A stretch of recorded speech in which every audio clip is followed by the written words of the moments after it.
I'm on this journey, this quest to grow my prayer life, to understand prayer a lot better than I do, just to learn the essence of prayer and where God desires our prayer life and just the heart of what God wants us to get through prayer. Reading Luke 22 and verse 31, where it talks about Jesus telling Simon Peter that Satan has desired to sift him as wheat. And then Jesus saying, "But I have prayed for you, Peter, that your faith fail you not, and that when you are converted, that you will come out and you will strengthen the brethren." And I thought, like, why is Satan desiring to sift Peter as wheat? Why is he desiring Peter? Because as you keep reading, of course, Peter denied Jesus 3 times. Jesus saying, "I pray for you that your faith fail not." Jesus knew he was going to deny. He knew Peter was going to deny him. And he's saying, "I pray that your faith fail not," because the enemy is desiring to sift him up. What is he desiring to sift? He is desiring to shut the mouths of what to come. He's desiring to shut the mouth of Peter for what Peter is going to do, because through him denying Jesus 3 times, Peter was so conflicted. He was so hurt.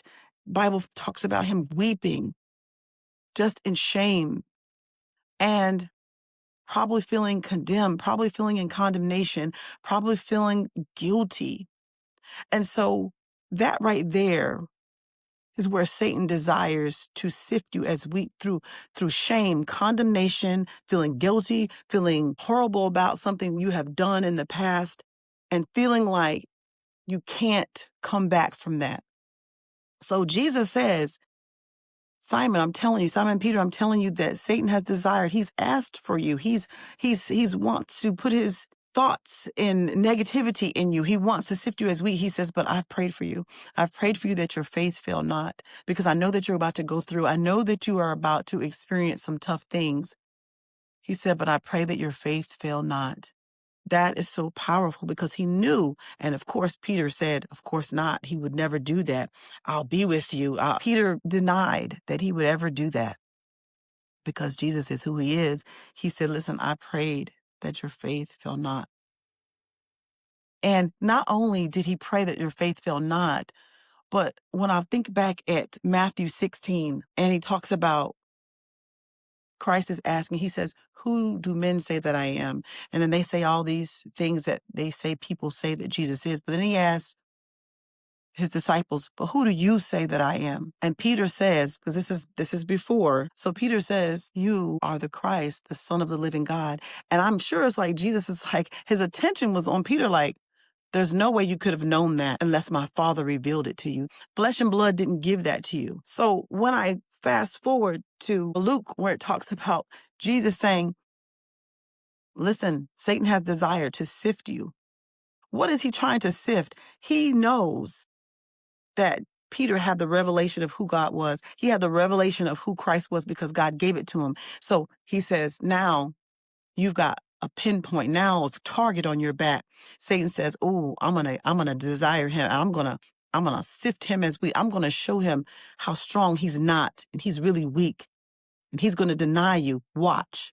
And so Jesus knows this. He goes, "Peter, Satan has desired to sift you." He doesn't say what it is. He said, he's not right away.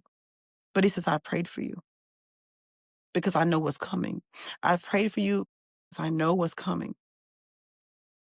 But he says, when you come out of it, see, that was a moment right there. He said, when you're converted, that let me know that if Peter was listening, when Jesus told him that, he says, "But when you're converted, strengthen the brethren," meaning he's going to come out of it, but it's going to be tough. It's going to be a rough road ahead because you are going to deny me. Even though you think that you won't, you will. But I'm praying for you that your faith fail not.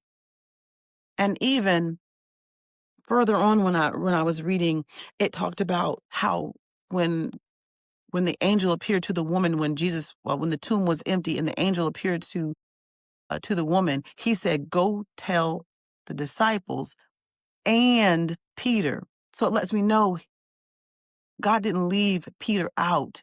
He had Peter in mind. He said, "Go tell the disciples," the angel said that, "and Peter." So Peter probably was going through this bout where he just felt like so down on himself, so depressed, so condemned, so guilty that he felt like probably he didn't belong. But the angel said, "Go tell the disciples and Peter." And the outcome of all of that is that Peter, I mean, he had a comeback story.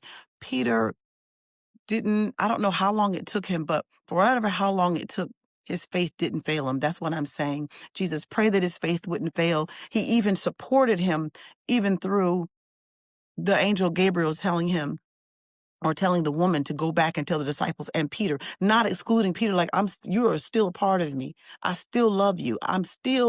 I see you and you're still on my mind. You're still in my heart. I haven't forgotten about you. It literally is so, it makes my heart just feel so just happy. It has so much joy because Jesus still sees, God still sees, no matter what you think that you have done, no matter what avenue that you think that you have gone down this path and it's just a horrible path. God sees you. He's calling your name and he sees you. He says, put your name in there. Peter, tell the disciples and Peter, put your name in there. God has not forgotten about you and he won't leave you out. He will never leave nor forsake. And he showed Peter this by calling his name, by telling the angel to call his name, because he probably thinks that he's no longer a part of this discipleship. So it was very powerful. And of course, Peter went on to preaching the gospel to many and converting many.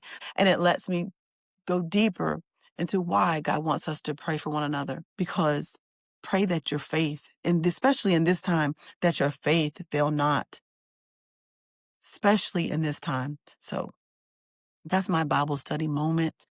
I hope you got something out of it. And until next time, I'll see you later.